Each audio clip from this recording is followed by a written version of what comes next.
So good evening to all and I welcome to all of you. मैं आप सभी का स्वागत करता हूं। कल जैसे हमने सभी को रिक्वेस्ट किया था कि आप क्षमाताई जो सिखा रहे हैं कृपया उसे लिखिए, उसके नोट्स बनाइए और उसे हमारे साथ शेयर करें। मैं बस दो बातें बताना चाहता हूँ। कुछ हमारे स्कॉलर जिन्होंने बहुत ही अच्छा लिखा, शेयर किया, उनके हैंडराइटिंग, उनका नोट्स लिखने का तरीका, और इससे हम समझ जाते हैं कि हाउ टू पैशनेट, कैसा ये रहना है, सीखने के लिए कितना हम उत्सुक है, ये भी उसमें समझ में आता है। कुछ हमारे पार्टिसिपेंट जिन देशों में रात के 3-3:30 बजे है, फिर भी वो लोग बैठे लिख रहे हैं, तो ये बड़ी खुशी की बात है। और हम सभी तो भारत में जो है यहाँ, और जिन देशों में सुबह है, तो उनसे मैं रिक्वेस्ट करता हूँ कि कृपया हम सभी जो है उसे अच्छे से लिखे और शेयर करें। So with this request now I request to ताई फॉर कंटिन्यू आवर सेशन। ताई, यस प्लीज।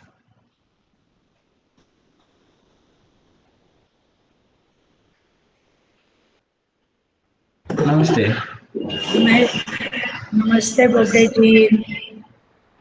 मैं सबको तो पहले ये कहना चाहती हूँ कि जो भी आपको कुछ भी लगे कि मुझे पूछना है तो विदाउट हेजिटेशन पूछे, उसमें कोई डरने की बात नहीं है। ये सेशन ही इसलिए है कि हम एक दूसरे से बात कर सके, तो उसमें बिल्कुल ही बिना झिझक आप लोगों ने कहना चाहिए कि ये मुझे समझ में नहीं आया, फिर से बताइए, या जो भी है कुछ अलग आपको पहले से मालूम है तो वो बताना। तो फील वेरी फ्री, जो भी पूछना चाहे तो एकदम पूछ सकते हैं। मैं कल का जितना किया था उसके आगे जाना चाहती हूँ, मगर उसके पहले तो किसको कुछ नहीं पूछना। तो आगे बढ़ती हूँ, फिर जैसे आप लोग पूछेंगे। नमस्ते। सॉरी, बोलू मी मनीषा जोशी। कौन कौन पूछना चाह रहा है? नाही, मनीषा जोशी। हाँ मनीषा, कशी आहे? छान आहे, छान आहे। ते काल आपण सगळं जे बोललात त्याच्यात असा उल्लेख केला होता की त्याचं जे संगीत असेल, त्याचा जो राग असेल,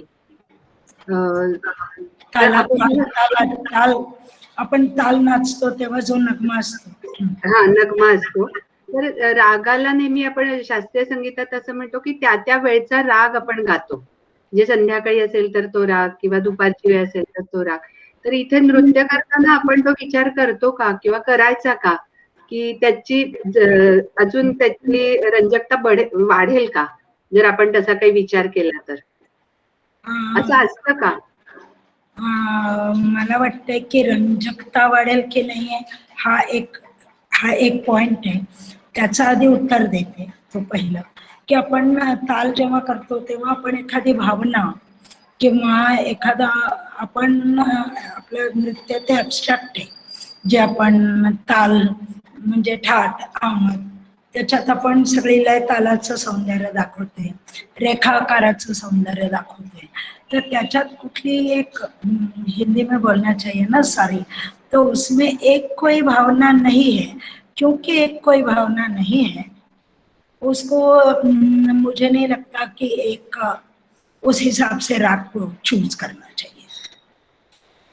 और मुझे ये याद है कि हम लोग जब बच्चे हुआ करते थे और मैं वो मनीषा ने पूछा, मगर मैं वो पॉइंट आज लेने वाली थी जब मैं ताल की बात करने का सोच रही थी, कि हम लोग जो बच्चे थे तब हमें याद है कि ज़्यादातर लिमिटेड नगमे बजते थे। मुझे लगता है आज ज़्यादा अलग अलग नगमे बज रहे, मतलब अलग अलग लोगों के साथ में जब नृत्य के प्रयोग देखती हूँ तो मुझे लगता है अलग अलग नगमे ज़्यादा पहले से बज रहे। मैं तो बच्ची थी तो मुझे याद है कि मुझे लगता था कि जब ताल का नगमा मतलब एक गाना है, 3 ताल का नगमा मतलब एक गाना है। मुझे ये पता ही नहीं था कि इसका दूसरा नगमा भी करके नाच हो सकता है। मुझे लगता था कि तीन ताल के साथ ये जैसे गाना होता है ना, तो तीन ताल का ये नगमा यही गाना चाहिए। तो प्रहर का जो समय के साथ चेंज करना, प्रहर का मुझे मालूम भी नहीं था, और वो कभी ज्यादा सुनने में भी नहीं आया था। यही सुनने में आया था कि तीन ताल का नगमा होता है। मगर मैंने ये पहले जब सुरेश जी रोहिणी जी के यहाँ आते थे तो वो फट से कहने लगे कि अरे भाई सुबह है तो हिर भैरव का नगमा लगाते। तो मुझे याद है कि मैं एकदम बहुत ही आश्चर्यचकित होके सुन रही थी कि अच्छा, मतलब प्रहर के साथ नगमा भी चेंज होगा। तीन ताल का नगमा सुबह रियाज करो तो अलग, दोपहर में करो तो अलग, शाम को करो तो अलग। ये मुझे तब मुझे ये सेंसिटिविटी नहीं थी। तो मगर मैं ये जरूर मानती हूँ कि ये सेंसिटिव होने से अच्छा ही होगा। उसमें म्यूजिक में ज्यादा म्यूजिक भाव न भी हो, मगर म्यूजिकलिटी जरूर बढ़ जाएगी। जो जिसकी बात मैं कल कर रही थी, तो एक वंदना में आप कुछ राग चुन लिए। वंदना को तो कृष्ण की वंदना है तो एक राग, उस हिसाब से कुछ, उसके बाद ताल आ रहा है तो इस राग के बाद कौन सा राग अच्छा लगेगा। उसके बाद में अगर आप ठुमरे कर रहे हैं तो उसके बीच में है आपका ताल, तो कौन सा नगमा रखना चाहिए राग के हिसाब से। ये मैं खुद भी सोचती हूँ और मैं सबको बताती हूँ कि ये सोच के करना ज्यादा अच्छा है। अपनी जो म्यूजिक की एक डिसिप्लिन है। और दूसरा मैं एक चीज ये भी कहूंगी कि सुनने वाले शायद कोई म्यूजिशियन हो, उनको वो सेंसिटिविटी हो तो उनको ज्यादा अच्छा लगता है। मगर उसके साथ क्योंकि कभी भैरवी में कुछ बीच में आ गया तो कई म्यूजिशियन को मैं ये रिमार्क करते हुए मैंने सुना, अरे बीच में भैरवी कर दिया, अभी तो महफिल खत्म नहीं हुई, मतलब डांस का खत्म हो गया, मगर अभी तो दूसरा गाना, तीसरा गाना या म्यूजिक होना है। तो एक अपने यहाँ अपनी इंडियन सेंसिटिविटी में पूरी महफिल का एक सेंसिटिविटी फीलिंग, या जिसको कहते अगेन नॉट रूल मगर संकेत जरूर था। और उस संकेत के हिसाब से बीच में भैरवी गाली तो थोड़ा सा मैंने देखा है लोगों को चौंकते हुए कि अरे भैरवी कैसे आ गया। तो ये मैं सोचूंगी ये संकेत है, ये एक सेंसिटिविटी है। जैसे किसी को है और किसी को नहीं। जैसे एक चीज मैं अपना उदाहरण देना चाहूँ तो मेरे बाबूजी हमेशा कहते थे कि थाली में नमक पहले परोसना है और फिर ही। तो मैंने ये कभी नहीं किया। मुझे लगा है कि जिसको लेना है ले ले, क्यों वेस्ट करना, मतलब मैं अलग से सोच रही थी। तो ये सेंसिटिविटी है। एक जगह मेरा भी कहना सही है, और मोहनराव जी ने मुझे इसके लिए क्या कहा था कि डांसर के लिए म्यूजिक के, क्लासिकल म्यूजिक के सब नियमों को पकड़ के ही प्रोग्राम करना जरूरी नहीं है। ये उन्होंने खुद मुझे कहा था कि जरूरी नहीं है। मतलब मैंने कई बार जो बिंदादीन महाराज जी की ठुमरी है भैरवी की, जागे हो कहीं रह, वो कई बार देखा है करते हुए, और उसके बाद में फिर दूसरा एक पीस। तो मेरा ये कहना है कि नियम तो नहीं है, मगर कर सको तो ज्यादा अच्छा है। ये मेरा उसके लिए जवाब है। तो और किसी को कुछ पूछना है तो मैं ताल की ही बात लेके चलूंगी। ताल का नगमा कैसे बनता है, कल भी मैंने कहा कि स्ट्रक्चर के साथ होना चाहिए। मतलब तीन ताल तो 4-4-4 है, तो 4-4 के हिसाब से ही नगमा बनता है, और वो बहुत सब जगह दिखाई देता है। मगर कभी मैं जब ताल सुनती हूँ तो मैं देखती हूँ कि लोग लास्ट जो खंड होता है उसको 4 सुरों का खंड करते हैं, और जगताल का है तो 3, मतलब 2-3 2-3 ये स्ट्रक्चर होना मैं, और ये जो सेंसिटिविटी है ये हम लोगों को हमारे गुरुजी सुरेश जी ने दी हुई है, कि वो हमेशा कहते थे कि ताल के स्ट्रक्चर के साथ नगमा बनना चाहिए। इसके 2 कारण हैं। एक तो कारण अपने लिए है कि जो नाच रहा है उसको फट से दिमाग में आ जाता है एंड का जो अपना खंड है झपताल का वो 3 मात्रा का है और वो सुनाई देता है नगमे में, क्योंकि तबला प्लेयर तो आपके साथ होता है कभी कभी, नगमा मीटर है। तो एक तो ये कारण है उसका कि कारण मतलब एक इसका रिक्वायरमेंट कि डांसर की भी रिक्वायरमेंट है कि नगमा, कल भी मैंने कहा था, बगैर सोचे बगैर गिने उसको समझ में आ जाए। और डांस हमेशा ऑडियंस के सामने होता है तो उनको भी रिलेट करने के लिए बहुत आसान होता है अगर आप उसी स्ट्रक्चर के साथ जाता है। जैसे 11 है तो 2 3 3 3, तो लास्ट 3 का है तो सबके दिमाग में फट से आ जाता है कि ये 3 का एंड में हिस्सा है, और सब लोग सुनने वाले, नाचने वाले, अकम्पनी करने वाले सब लोग साथ होना।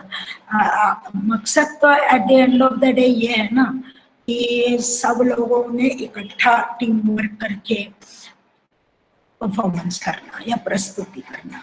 तो इस वजह से मैं कहती हूँ कि वो मैं इसको बड़ा जरूरी समझती हूँ। तो जैसे धमार अलग है और दीपचंदी अलग, 5 2 3 4 तो धमार के खंड, तो उसका नगमा 5 2 3 4 हो तो ज्यादा अच्छा है।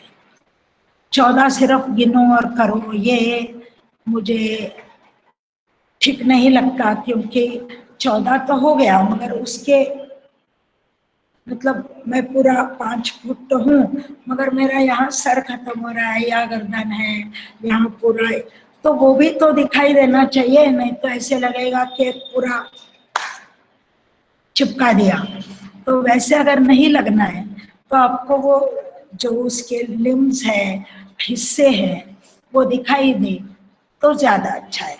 उस हिसाब से मैं ये कह रही हूँ कि 5 2 3 4 है तो धमार का उस हिसाब से नगमा बने तो ज्यादा अच्छा है।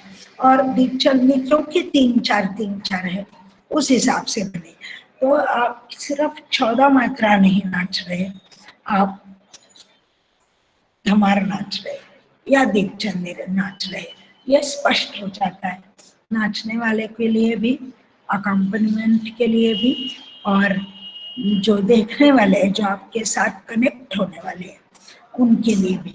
तो मैं इस पे बड़ा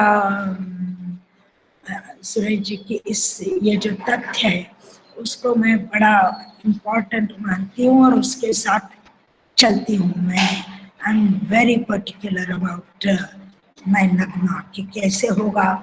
मुझे भी मैं पढ़न कर रही होती हूँ तब भी मुझे सहूलियत चाहिए आसानी से।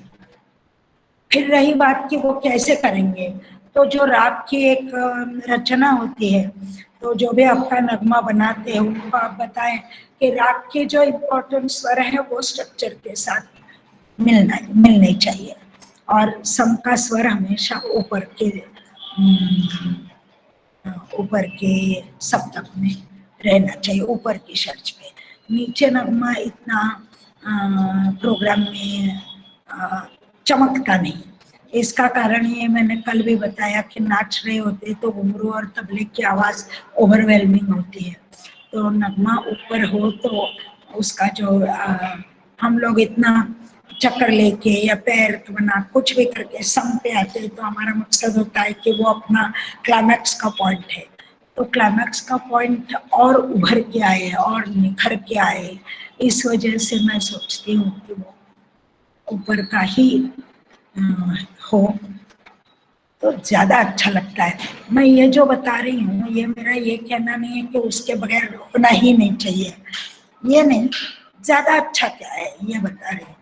सो वो जिसको बोलते हैं, इसको पत्थर पत्थर की लकीर मान के मत चलो आप लोग, इसको एडेड वैल्यू एडिशन, एडिशन जो आजकल की दुनिया में कहता है कि वैल्यू एडिशन शब्द आप लोग इस्तेमाल करते हो ना, तो इसको वैल्यू एडिशन समझ के आप ले लो। फिर ताल की बात मैं ताल की कह रही थी, हम लोग सिर्फ कथक नृत्य शैली में ताल, हम लोग कहते हैं कि हम ताल प्रस्तुत कर रहे हैं, मतलब 3 ताल प्रस्तुत कर रहे हैं या झपताल। और सब शैलियों में क्या करते हैं, तो कौन जो भी करते हैं वो किसी ताल में निबद्ध होती है रचना, जो अलारिपु भी हो, जतीश्वरम हो, वर्णम हो, जो भी उनका तिलाना हो, वो किसी ताल में निबद्ध होता है, वो ताल को प्रेजेंट नहीं करते। तो ये जो हमारी संकल्पना है वो राग को पैरेलल है, राग का ख्याल जो होता है उसको पैरेलल है। मेरे गुरुजी रोहिणी जी हमेशा कहते थे कि ख्याल जैसे गायक लोग, ख्याल जैसे एक ओपन एंडेड ख्याल का स्ट्रक्चर होता है, वैसे ही ताल का स्ट्रक्चर होता है।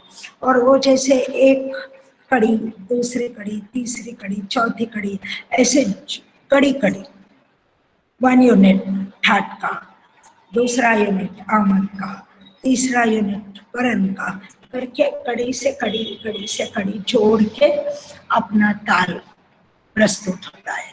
तो ये हमेशा रोहिणी जी का मानना था कि ये ख्याल के समांतर संकल्पना है। और जैसे ख्याल गायक ख्याल को सजाते हैं एक एक अलंकार से, एक एक यूनिट से, एक एक कॉम्पोजिशन से, वैसे ही कथक नर्तक ठाट आमद एक एक यूनिट से वो पूरी माला सजाते हैं, पूरी ताल की माला सजाते हैं। तो एक जो आपका कॉम्पोजिशन है वो दूसरे के साथ कनेक्टेड है कि नहीं, कनेक्टेड है, मगर इकट्ठा नहीं है। इसमें आपको गुंजाइश है कि जैसे आप मोती का हार बना रहे हो तो गुंजाइश है कि बीच में आप मूंगा डाल दो या हीरा डाल दो।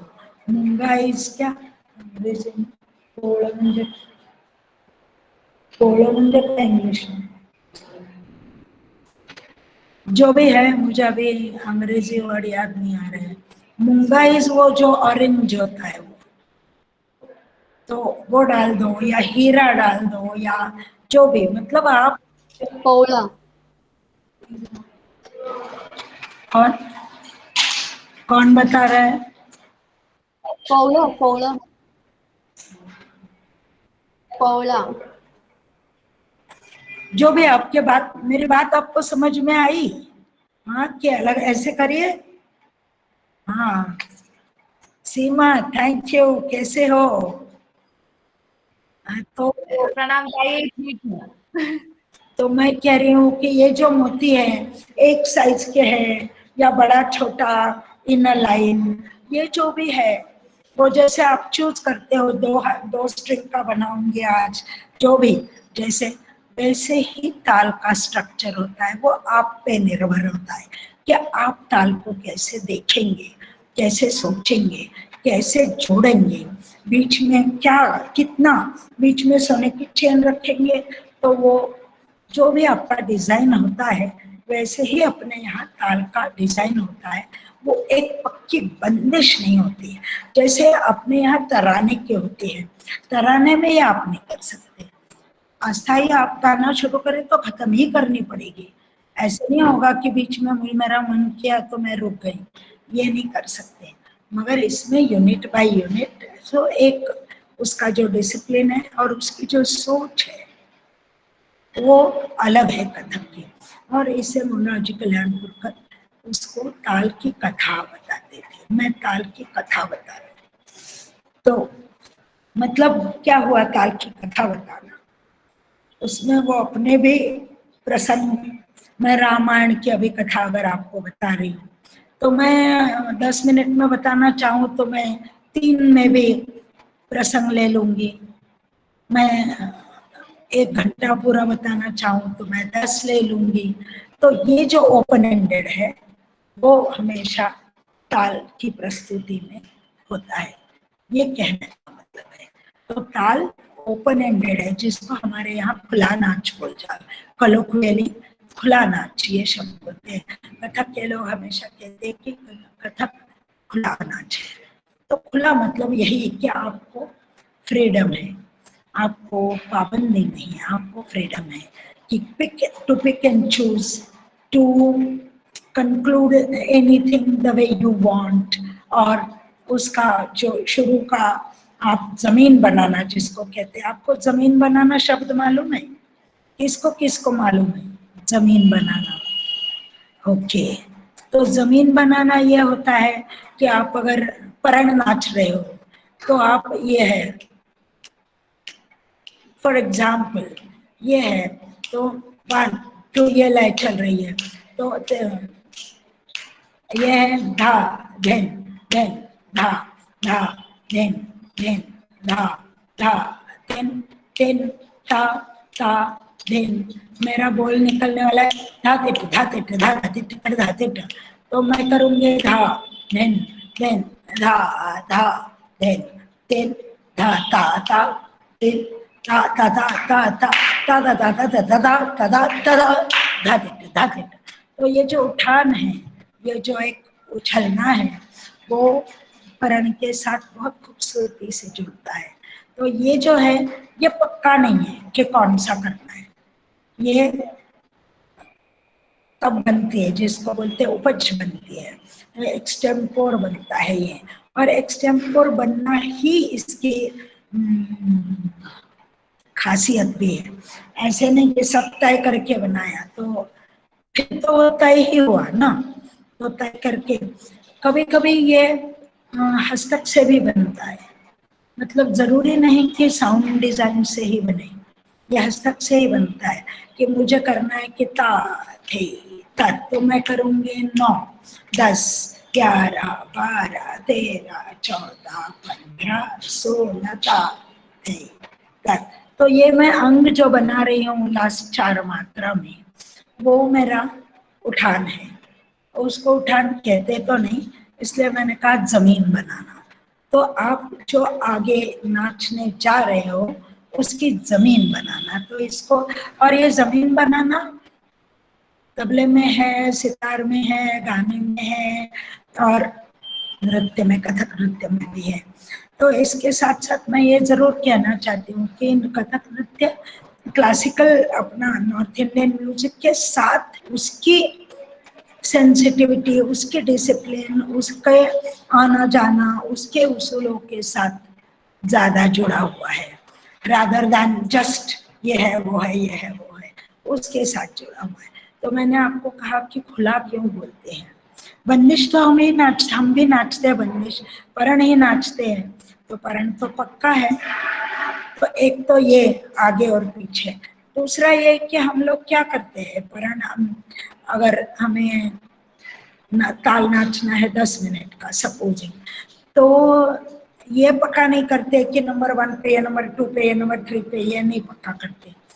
ये पक्का करते हैं कि स्लैब नंबर 1 पे 3-4 टुकड़े हैं, इसमें का कुछ करूंगी, टुकड़ा मतलब ठाट वगैरह कि जो है आमद करूंगी, फिर मैं आपको इशारा करूंगी तबला प्लेयर और म्यूजिशियन को, फिर लय बढ़ेगी, फिर परण थोड़े से करूंगी, 3-4 परण कर दूंगी।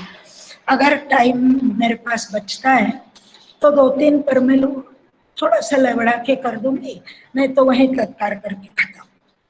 मतलब ये अंडरस्टैंडिंग, कल मैंने ये एक शब्द आपको बताया था संगत सोबत, तो ये अंडरस्टैंडिंग होता है, जहाँ डांसर छोड़ता है वहां तबला प्लेयर उठाता है। तो उसी म्यूजिकल थॉट से, उसी एस्थेटिक थॉट से तबला बजना चाहिए। ऐसे नहीं कि मैं अपना काम बताऊंगा और नाचना अपनी जगह, जैसे अभी ठाट हो गया तो ठाट में आप सब डांसर से आपको मालूम है कि ठहराव चैन है और उसमें दे मार तबला बज गया तो वो कॉन्ट्राडिक्टरी हो जाएगा, तो अच्छा नहीं लगेगा। तो वो है बात कि जो डांसर की, म्यूजिशियन की, डांसर की, आर्टिस्ट की जो सोच है, म्यूजिकल सोच, उसी को तबला आगे बढ़ाता है।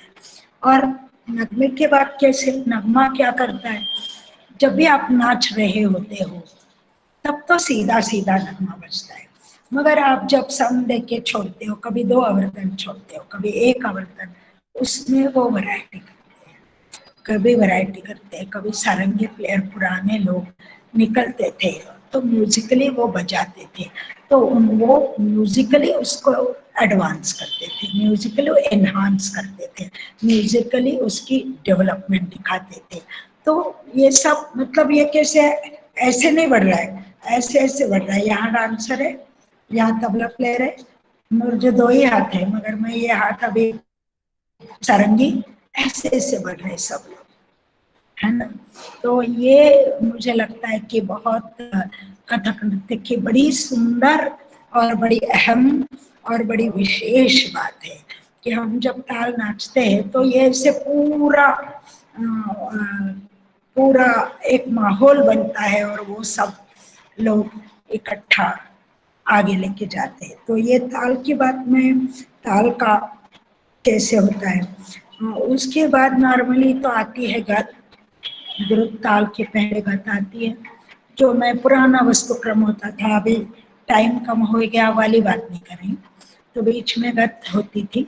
गत में नगमा जरूर चेंज होना चाहिए, वही नगमा नहीं होना चाहिए। क्यों नहीं होना चाहिए, तो उसका एस्थेटिक्स अलग है।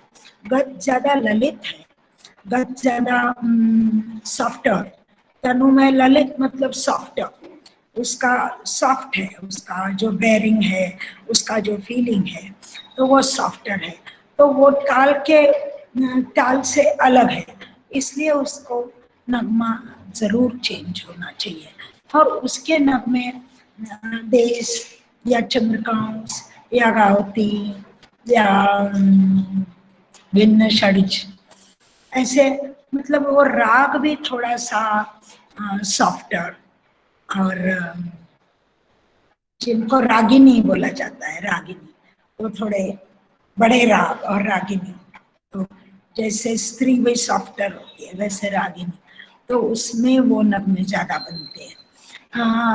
अगेन मैं फिर से एक बार कहूंगी कि ये रूल नहीं है, ये एक्सपीरियंस है, इतने सालों से ये देखा सुना है और इसका असर भी देखा है, नॉट जस्ट देखा सुना मगर इसका असर भी देखा लोगों पे और नाच भी।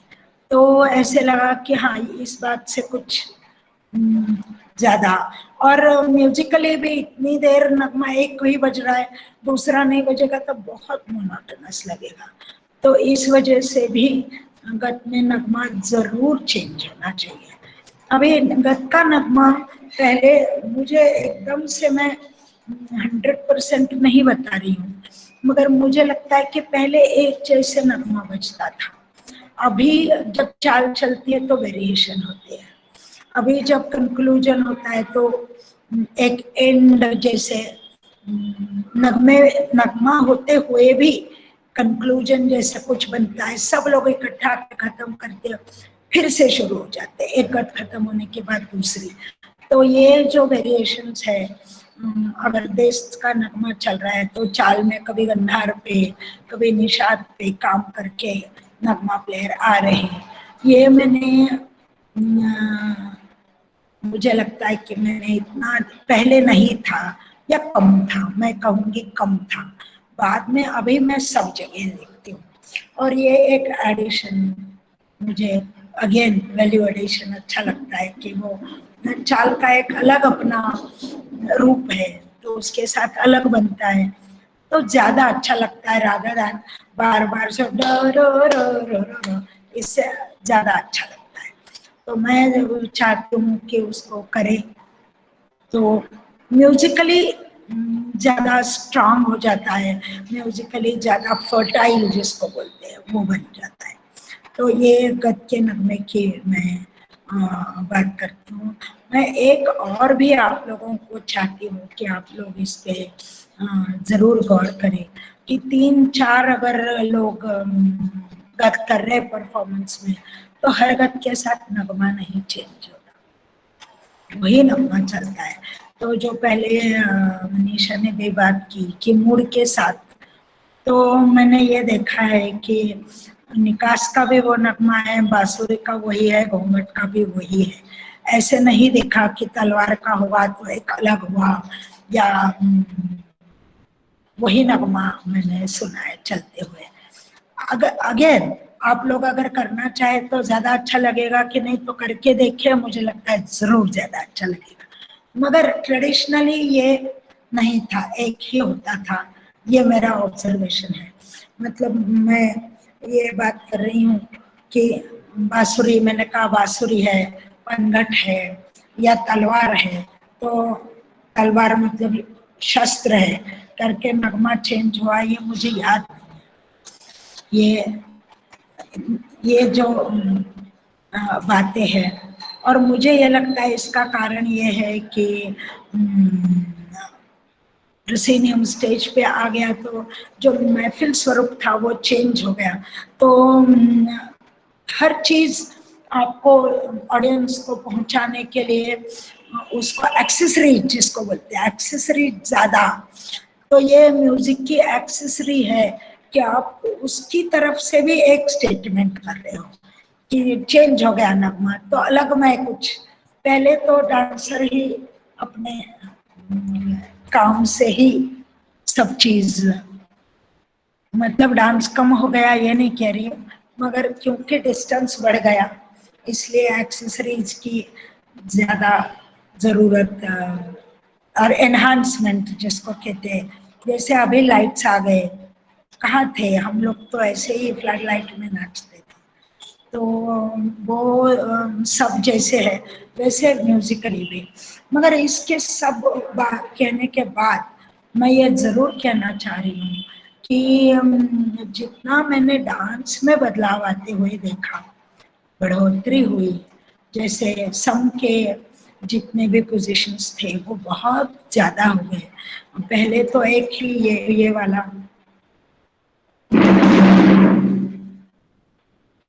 था, ये वाला ऐसे दो तीन, अभी बहुत अलग अलग किस्म के सम आ गए, या मूवमेंट के भी शेड्स आ गए। ये पहले हम लोग ऐसे होते थे, अभी ये है, ये है, ये है, ये है, ये है, फिर ये है। ये जो एक मूवमेंट में भी अलग अलग शेड्स आ गए, तो वो भी मुझे लगता है कि डांस में बहुत लोगों ने, बहुत गुरु लोगों ने बहुत सो, और डांस की वोकैबुलरी बढ़ गई पहले से। मैं छोटी थी तब जितना था उससे आज कई गुना बढ़ा हुआ और कई गुना समृद्ध मुझे डांस दिखाई देता है। उतना मुझे नहीं लगता, उस पे शायद और बहुत सोचा समझा जा सकता है कि म्यूजिक भी कैसे और निखर के आएगा। ये बात कह के मैं आगे बढ़ूंगी। उसके बाद में तो फिर से ताल होता है द्रुत, तो अगर बीच में गत आ गई तो अलग राग का नगमा नेचुरली बनेगा। उसमें एक मैं बिल्कुल बिरजू महाराज जी की बात बताना चाहती हूँ कि नगमा जो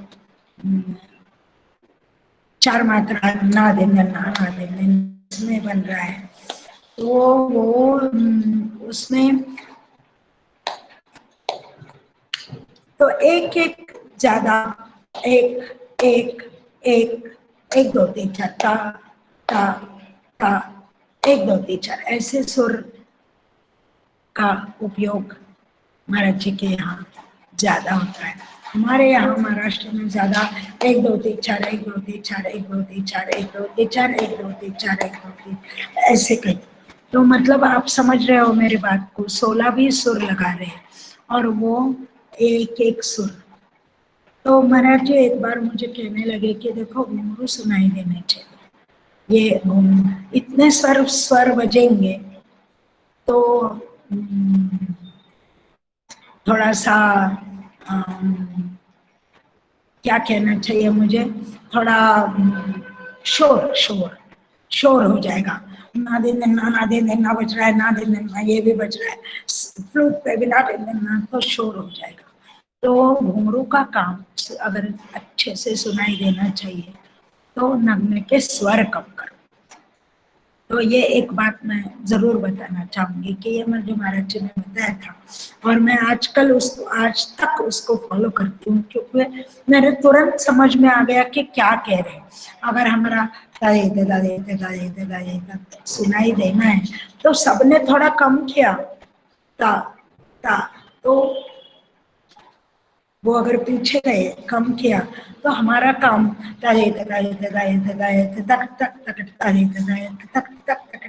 ये मेरी जनाब है, मैं हल्के से भी दे दूं तो निकल जाएगी, नहीं तो मुझे एफर्ट करना पड़ेगा डांसर को कि तक तक तक तक तक तक, क्योंकि मुझे डायनामिक्स की गुंजाइश हो कि तक तक तक तक तक तक,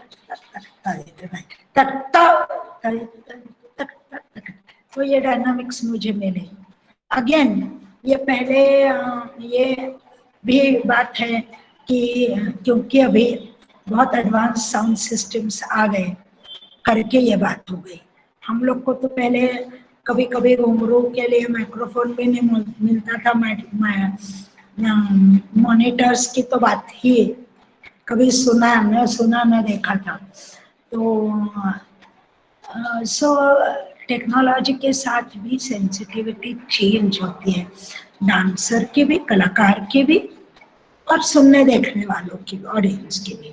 तो इस वजह से भी अगर अभी आपका घुंघरू की बारीक चीज भी अगर सामने सुनाई दे रही है तो वो सुनाई देने के लिए आपको नगमा कितना कैसे चाहिए उसकी वो सोच बता रही है।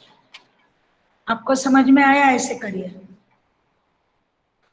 बीच बीच में कुछ बता दीजिए कि हाँ समझ में आ रहा है तो मैं स्क्रीन से बात कर रही हूँ मगर मेरे मन में है मैं आपसे बात कर रही हूँ, मेरे मन में मैं स्क्रीन से बात नहीं कर रही हूँ, मैं आप लोगों से बात कर रही हूँ।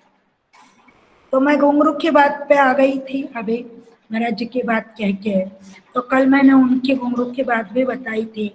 आज मैं घुंघरू की अहमियत थोड़ा सा कथक नृत्य में क्या है ये बताना चाहूंगी। आप सबको मालूम है कि अभिनय दर्पण में कितना घुंघरू का वर्णन किया है कि सुंदर सुस्वराष्ट्र सुस्वराष्ट्र, क्यों? हाँ, कई लोग देखिए वो ऐसे एक धारी वाले घुंघरू पहनते हैं तो इतना अच्छा नहीं लगता, ऐसे शोर लगता है। तो सुस्वर होने चाहिए, मतलब ये क्या सुस्वर क्यों होने चाहिए? तो ये अपना साज है, घुंघरू नृत्यकार का, नर्तक का साज है, तो वो सुंदर बजने चाहिए। उस दिखने में भी, क्योंकि पैर देखेंगे तत्कार में तो दिखने में भी सुंदर दिखना चाहिए। और अभी कभी गौर कर किया नहीं हो तो करिए, कथक डांसर घुंघरू बांध के सामने खड़े हो जाते हैं तो पैर कितने खूबसूरत लगते हैं। घुंघरू एक जैसे घुंघरू और ऐसे बांधे हुए एक के ऊपर दूसरी लड़ी और पैर ठाठ बांध के खड़े हो गए तो इतना खूबसूरत दिखता है। तो ये जो है वो पहले से उन लोगों ने सोचा था, सुस्वराश्च स्वरूपाश्च, और बड़े नहीं, बैल वाले बैल के गले में पहनने, बैल के गले में जो होते हैं वो नहीं, छोटे छोटे और 100-200 मतलब वजन हो पैर में, क्योंकि पैर का काम करते हो तो पैर का वजन हो। मुझे गोपी जी की याद आ रही है, गोपी जी बहुत घुंघरू के शौकीन, अच्छे से घुंघरू पहनते थे हमेशा, उनको ज्यादा घुंघरू अच्छे लगते थे। और आपको उनका तत्कार की बात तो मालूम ही होगी, ऐसे तत्कार जिसको बोलते हैं कि शांता प्रसाद जी तबले पे और नादे देना आधे देना नादे देना, यहाँ शुरू नाच और उसके ऊपर तत्कार फेंक रहे होते थे। तो वहां से बगैर रुके तत्कार चल रही है। तो उसको उस जमाने में उसको भिड़ंत भी कहते थे, भिड़ंत। तो भिड़ंत, तो उसके साथ हेवी घुंघरू पहनते थे। और क्यों, तो मैंने बता दिया कि पैर में वजन होना चाहिए। तो घुंघरू के लिए कथक नृत्य में बड़ी अहमियत रही। हमेशा वो किंकिण्या कांस रचिता, कांस के क्यों, तो वो एलॉय है, इट्स मिश्र धातु, जिसको एलॉय इंग्लिश में मिश्र धातु। तो उसकी आवाज बड़ी सुंदर होती है, रेजोनेटिंग होती है। को किसी भी मेटल के, स्टील के भी आजकल मिलते हैं बाजार में, तो वो क्यों नहीं पहनने, पहनने तो के लिए तो कुछ भी, मगर वो ये संगीत का, नृत्य का हिस्सा है। उसको बस बांध लिया ऐसे नहीं है। तो उसको कथक नृत्य करने वाले देखिए, रियाज में भी घुंघरू के बगैर रियाज नहीं करते। अभी छोड़िए, ऑनलाइन में तो सभी सह लेना पड़ता है, मगर नहीं करते, क्योंकि घुंघरू का एक्सप्रेशन हमारे दिमाग में है।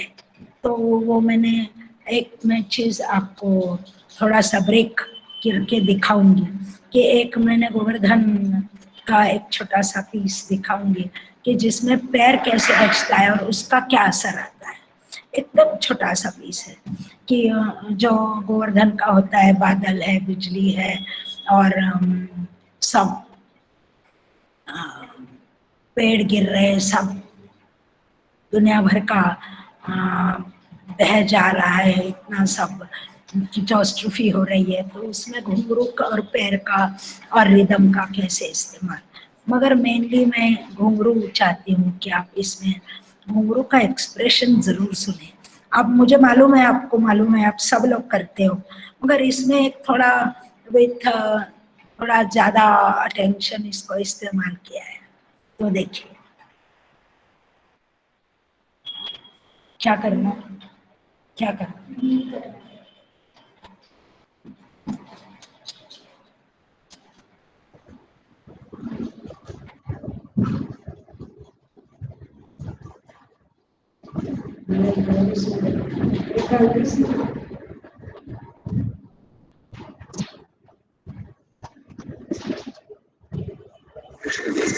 गोकुलवासियों को जागृत किया, रूढ़ी के बंधन से मुक्त किया। सालों से चली आ रही परंपरा के अनुसार गोकुल की प्रजा भगवान इंद्र की पूजा रचती आई थी। इंद्र कुछ ज्यादा ही गर्विष्ठ हो गए थे। उनका गर्व हरण करने के लिए कृष्ण ने गोकुल की प्रजा से कहा, गोवर्धन नाथ हमारी रक्षा के लिए सदैव तत्पर रहे हैं। इंद्र की पूजा छोड़ हमें तो गोवर्धन नाथ की पूजा करनी चाहिए।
सॉरी, इतने घुंघरू नहीं सुनाई दिए। जितना मेरा मन था आप लोग सुन पाए उतना नहीं है। ये अभी इस माध्यम का थोड़ा प्रॉब्लम है, वो तो मानना ही पड़ेगा, मगर उसका असर। और मैं एक बाद में इस पे मैं बात करने वाली हूँ, मगर ये वैसे देखिए आप तो गत का फॉर्मेट है और गत के फॉर्मेट में ही मैंने म्यूजिक भरा है। तो मैं जो कह रही थी कि म्यूजिक को थोड़ा सा और निखर के आने के लिए सोचना चाहिए, उसकी एक ये बाद में मैं फिर से इस पर बात करूँगी। मगर एक पीस तत्कार का बता रही हूँ, जिसमें 1 मिनट मत दिखाओ, मैं पहले उसको इसमें पैर का अलग अलग इस्तेमाल करके साउंड कैसे चेंज होता है वो दिखाना चाह रही हूँ। सो पहले ये है तक तकिट तक तकिट धान, बहुत सिंपल सी तिहाई है, मगर इस पे चपत, आड़ा और खड़ा, चपत, आड़ा और खड़ा, चपत, आड़ा और खड़ा, इसका अलग अलग साउंड कैसे आता है और उसके तिहाई कैसे अलग सुनाई देती है। हम लोग घुंघरू का कंट्रीब्यूशन की बात कर रहे हैं, आपको याद है ना, उसके तक तकिट तक तकिट धा, न तक तकिट धा, न तक तकिट धा, ते धा, ऐसे वाली सिंपल सी है। कोई बोलो।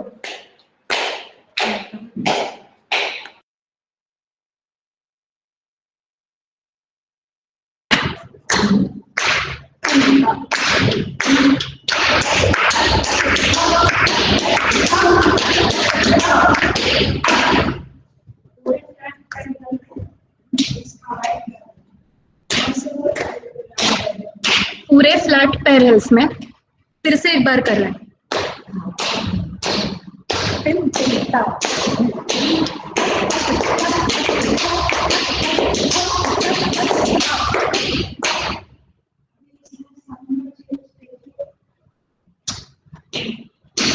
साउंड का चेंज देखिए। आड़ा पैर,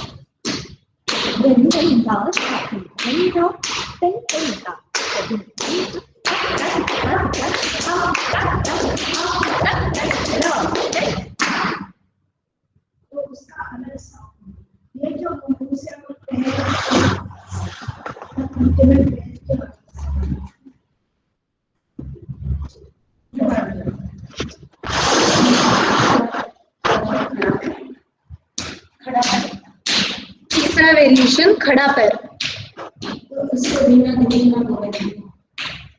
दीना, इसके लिए दीना दीदी ना बोलेंगे। दिन दिन था, दिन दिन था, दिन दिन था, दिन दिन था, दीना दीदी, दीना दीदी था, दीना दीदी था, दीना दीदी था,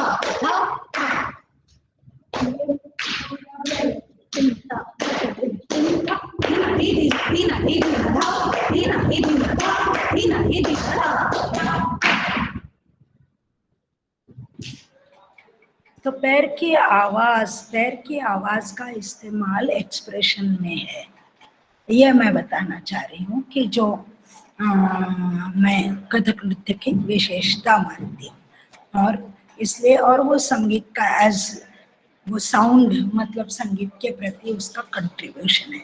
तो ये एक बात। और फिर आगे मैं बता रही हूँ कि ऐसे ही अलग अलग साउंड्स और लय, मतलब लयकारी तो है, मगर अभी आपने जैसे देखा फ्रेज एक ही है मगर साउंड वेरिएशन है। अभी लयकारी और साउंड वेरिएशन दोनों के साथ एक बड़ा ग्रुप का एक छोटा तत्कार का पीस है, वो मैं चाहूंगी कि आप लोग देखें, फिर आगे बढ़ते।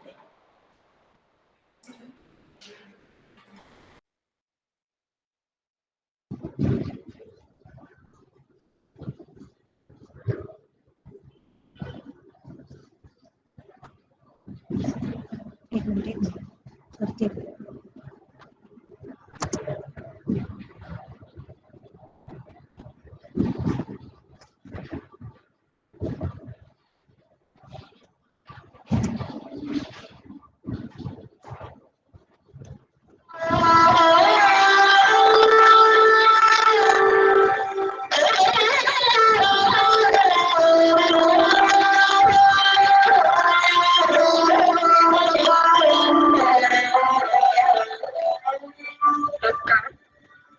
लड़ी।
तो जो कथक नृत्य की एक विशेषता है और सेलिएंट फीचर बोलिए, उसको उजागर करने का एक ये प्रयास था कि क्या क्या हो सकता है। इतने सारे लोग इकट्ठा अगर वो साउंड को, तो एक तरीके से ये अपना भी ऑर्केस्ट्रा जैसे इफेक्ट आता है पैरों के साथ। तो इसका ये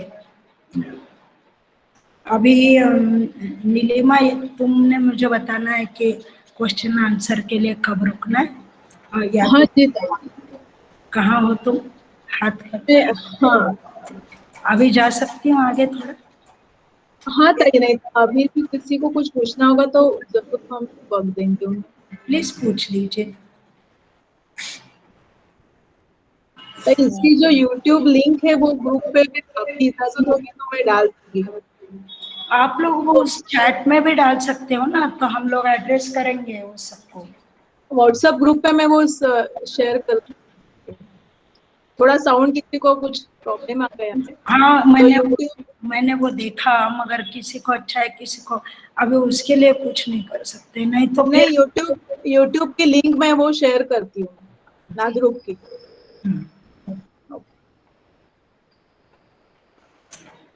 तो फिर दूसरा जो अपनी विशेषता है कथक नृत्य की, जो म्यूजिक के साथ जुड़ी हुई है पढ़न, उसकी बात मैं करना चाह रही हूँ कि दूसरे किसी शैली में पढ़न नहीं दिखाई देती। नर्तक अपने बोल आके स्टेज पे बात बोलते नहीं, और ये जो पढ़ंत है वो सिर्फ बोलना नहीं है। बोलों को जैसे कहते हैं कि एक उनमें उनको कैरेक्टर देना है, कि ऐसे नहीं है कि ता थे तात आ थे तात, या लय में सही ता थे तात, ये नहीं है। हम लोग कैसे कहेंगे कि ता थे तात, तो ता थे तात, या कहेंगे ता थे तत्, या कहेंगे ता आ थे ई तत्। तो इसको एक जैसे कैरेक्टर है, वो जो एक मनुष्य है, मनुष्य ये नहीं है कि वो बोल है जिसको जान नहीं है, उसमें जान, जान जो फूंकना होता है, जैसे नृत्य में हम हस्तक अंगों के साथ जान फूंकते हैं और पढ़न में हम अपनी आवाज के साथ। तो लय में एक से पहली चीज है कि याद करना, याद तो करना ही पड़ेगा, तो उसमें कोई मतलब इसकी बातें ही नहीं मैं करना चाह रही हूँ। लय में तो कहना ही पड़ेगा क्योंकि लय तो बेसिक है, फंडामेंटल है। तो लय इसको छोड़ के ताल के साथ भी आप हो, और वो जो बंदिश का डिजाइन है, बंदिश आपसे क्या कहती है और विजुअली आप बंदिश में क्या दिखाना चाह रहे हैं, ये दोनों मिलके जो पढ़ंत होती है उसको अपना अपना, असल में इसको कैरेक्टर ही कहना चाहिए, वो मिलता है। तो ये एक पढ़ंत की बड़ी कथक में उपलब्धि है। और उसको अब जो मैंने कल कहा कि घुंघरू स्वर से नहीं लगते, पढ़ंत भी स्वर से नहीं लगती, ऐसे थोड़े ही होता है जैसे गाने वाले होते हैं। आपको मालूम है कि लेडीज, नहीं मालूम है तो मालूम होना चाहिए कि लेडीज गाते हैं कि तो वो काली 4 काली 5 पे गाएंगे, जेंट्स गाएंगे तो काली पहली या सफेद में, तो उसके हिसाब से तबला ट्यून होगा।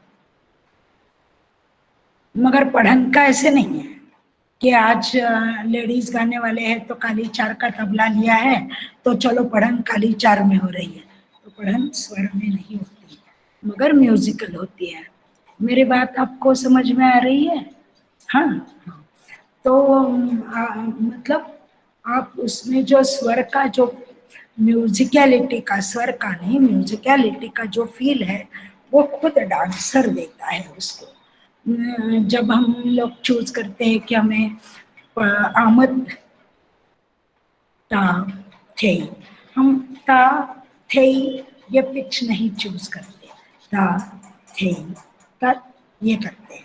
अगर हमको धात्र का दिकिट बोलना है तो धात्र का दिकिट, धात्र का दिकिट, धात्र का दिकिट नहीं होता है, धात्र का दिकिट, धात्र का दिकिट, धाक धात्र का दिकिट, धात्र का दिकिट, धात्र का दिकिट, धाक धात्र का दिकिट। तो ये जो धाता है इसको जो पिच का, पिच के साथ जोड़ना, फिर अपनी आवाज जो हर एक का अपना पिच है उसके साथ उसको, तो ये पढ़ंत का एक पूरा स्वतंत्र अभ्यास होता है कि आपके पढ़ंत कैसे, मतलब लय में अच्छा आ गया, याद हो गया, बहुत दम सांस के साथ बोल रहे, अभी जो होता है उसमें म्यूजिकलिटी पैदा होती है। तो वो पढ़ंत कैसे करोगे? तो वो पढ़ंत एक दूसरा कथक का है जो बहुत म्यूजिकलिटी से या संगीत से जुड़ा हुआ एस्पेक्ट है। तो उसको मैं थोड़ा सा अगर कहूँ कि 1-2 उदाहरण देना चाहूँ तो देखिए, एक उदाहरण देती हूँ।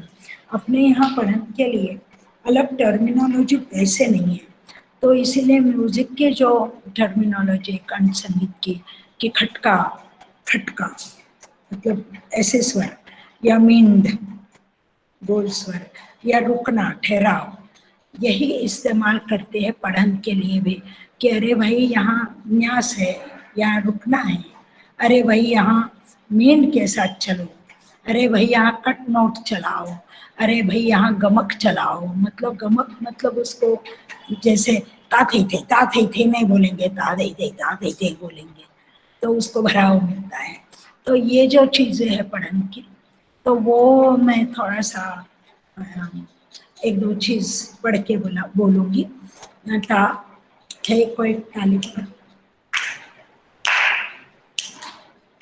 3 ताली बोल रही हूँ और आमद बोल रही हूँ। तिन ता धिन ता, देखिए ता थे ता थे आ। तो अभी पहला हाफ और दूसरा हाफ वैसे एक ही है, रिपीट कर रही हूँ, मगर दूसरे को मैं कैसे बोलूंगी?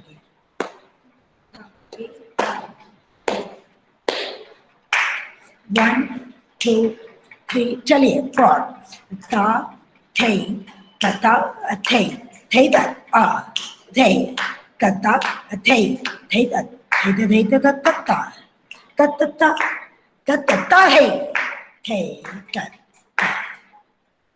तो बीच में कहाँ फोर्स आ गया, फिर से एक बार महसूस कीजिए।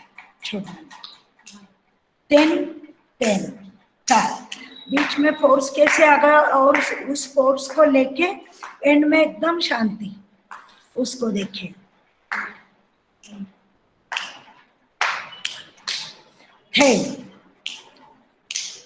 13 14 ता थे तथा थे थे आ रे तथा थे थे थे थे तत्ता तत्ता तत्ता रे थे।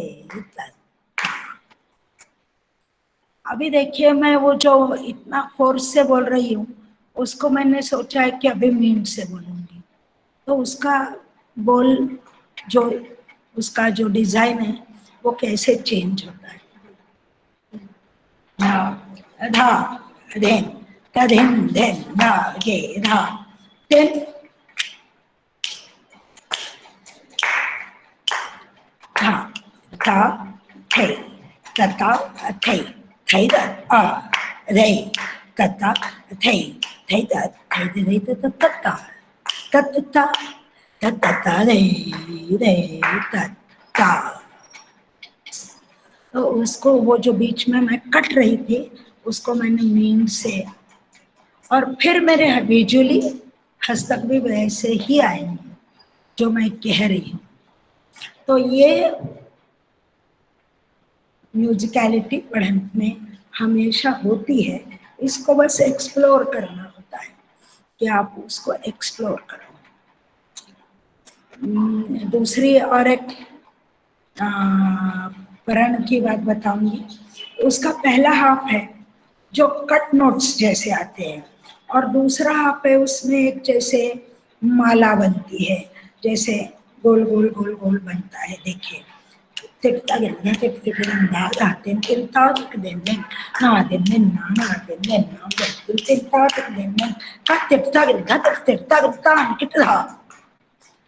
आपको सुनाई दे रहा था ता तान ता ता तान कट नोट्स।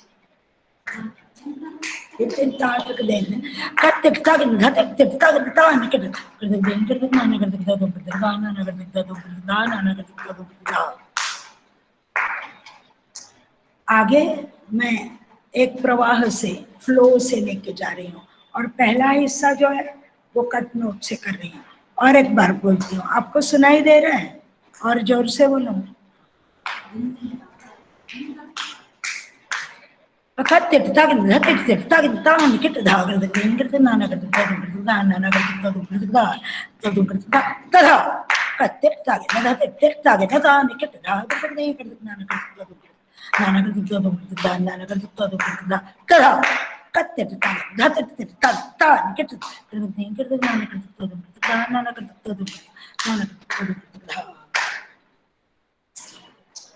तो अभी लैंडिंग देखा आपने, धा, मुझे जरूरत नहीं है अभी नाना धा कहने की, जो नॉर्मली हम लोग परण में कहते हैं, मगर इसमें जरूरत नहीं, क्योंकि उसका पहला हिस्सा मैंने कट नोट से शार्प किया था। तो ये मैं कह रही थी कि पढ़न की अपनी उपलब्धि है कि।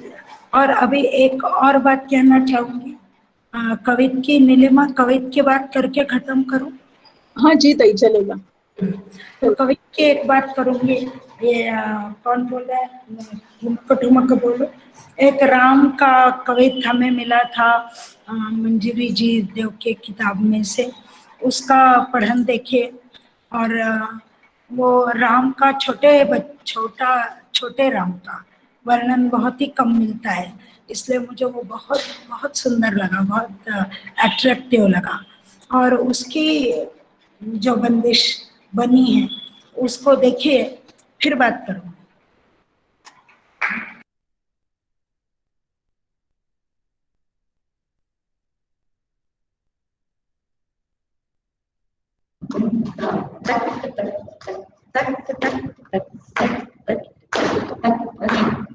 ठुमक ठुमके चलत राम,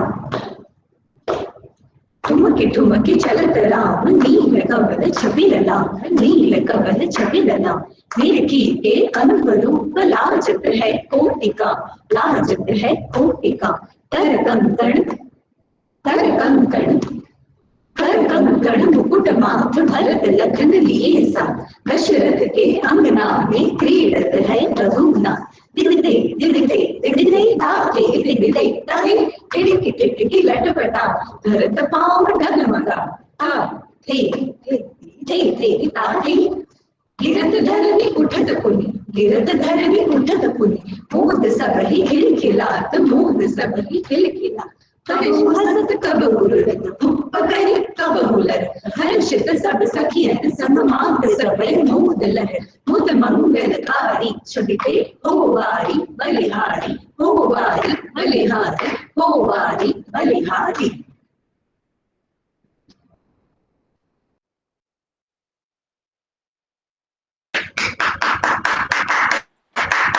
इसमें तो भाव भी है, तो भाव के साथ छोटे बच्चे का वर्णन है, तो कैसे होगा।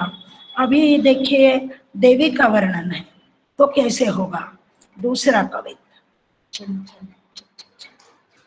तो इसमें क्योंकि इसमें भाव है, आपके लिए वो पठन करना, मगर यही जो हम लोग परण में बोलते हैं, मतलब जो एब्स्ट्रैक्ट बोलते हैं, उसमें भी कभी फोर्स होता है, कभी मृदुता होती है, कभी रुकना होता है, कभी नींद होती है। तो मैं वो बात जरूर आपको नोटिस करने के लिए कह रही हूँ।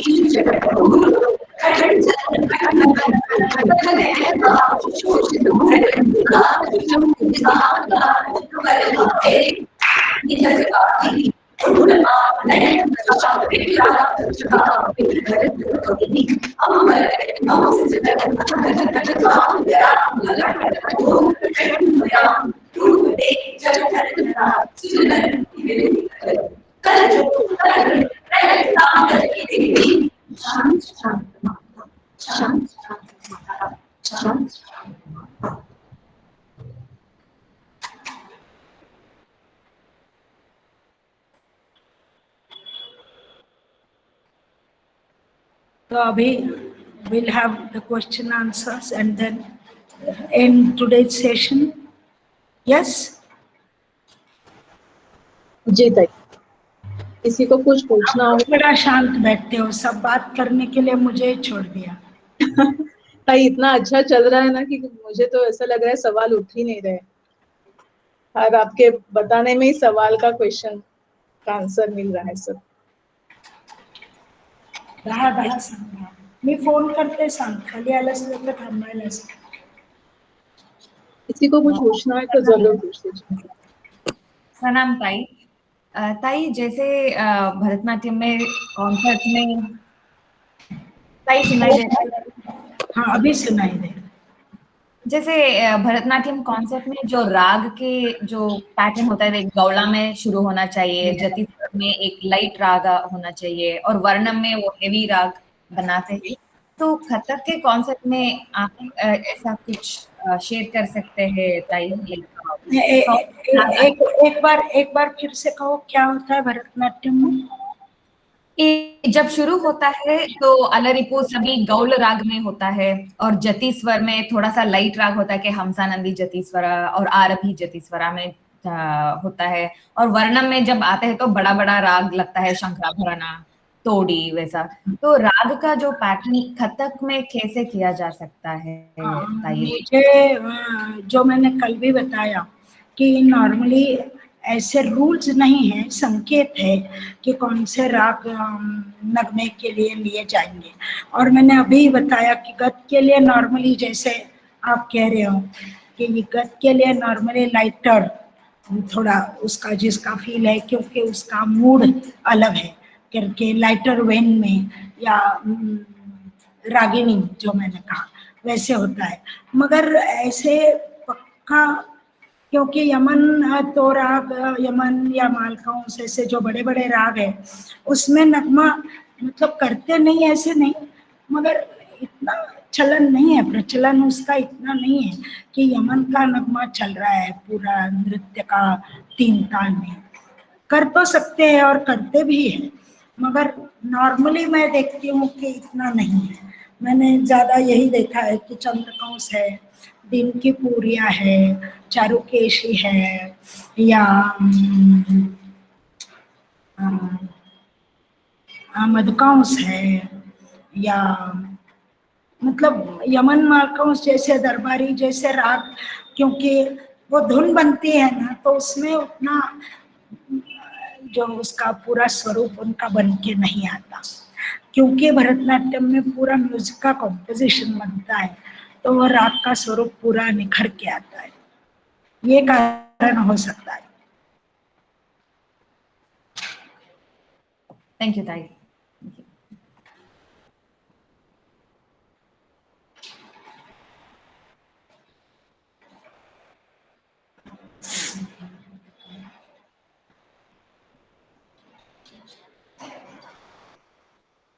चलो तो फिर नीलिमा। हाँ ताई, मुझे लग रहा है आज कोई सवाल। ताई मुझे ही एक पूछना था कि हर एक इंस्ट्रूमेंट का खुद की एक मेलोडी रहती है ना, जैसे सितार सरोद का देखा जाए, हारमोनियम का देखा जाए, तो आपने कभी इस तरह से देखा है कि यानी अगर आप इंस्ट्रूमेंट में ले रही है तो उसमें कौन से राग? तुम्हारा क्लियरली सुनाई नहीं दे रहा है। आवाज आ रही ताई? आवाज आ रही है मगर कुछ आवाज फट रही है। हेलो, हाँ अभी ठीक है। हाँ, मुझे ऐसा पूछना था कि सरोद देखा जाए, सितार को देखा जाए, तो उन खुद इंस्ट्रूमेंट की भी कुछ एक अलग मेलोडी है, तो उस हिसाब से भी कुछ राग में हम परिवर्तन लेते हैं, यानी अगर आपने सरोद लिया तो उसके ऊपर जो राग जचेंगे वही उसका ही प्रयोग किया। हाँ मतलब अभी देखो, जो लाइव म्यूजिक के साथ तो मैं जो मुझे नाचना है, मेरी जो अभिव्यक्ति है उसके साथ नगमा चूज करूंगी, मगर अगर रिकॉर्डिंग में है तो मैं वही इंस्ट्रूमेंट चूज करूंगी कि जो मैंने अभी ये राग तय किया है, तो ये राग इस इंस्ट्रूमेंट पे ज्यादा अच्छा लगेगा ऐसे, या मगर ये नहीं कि वो इंस्ट्रूमेंट चूज किया करके ये नगमा, ऐसे नॉर्मली नहीं होता है मुझे लगता है। मगर रिकॉर्डिंग में ये जरूर होता है कि आपको ये मूड चाहिए तो आप सरोद भारी साउंड चाहिए, फिर आप सरोद को इस्तेमाल करते हो। आप कुछ काम जैसे वसंत ऋतु का वगैरह तो आप सितार इस्तेमाल करते हो, झाला वगैरह बज रहा है, इत्यादि इत्यादि। मगर मैं रिकॉर्डिंग की बात थोड़ा सा बाद में, मतलब म्यूजिक कंपोज करना की बात थोड़ा सा अभी अकम्पनिंग म्यूजिक तक ही हूँ मैं, कि अकम्पनिंग म्यूजिक क्या होता है। जी थैंक यू। तो फिर आज के सवाल खत्म। थैंक यू ताई सो मच। अब कल फिर मिलेंगे। धन्यवाद। प्रणाम ताई। प्रणाम ताई।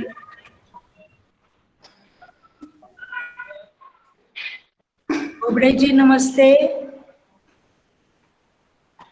नमस्ते ताई, नमस्ते जी। कल मिलते हैं जी। यस बिल्कुल बिल्कुल ताई, जरूर मिलेंगे जी। जी जी जी।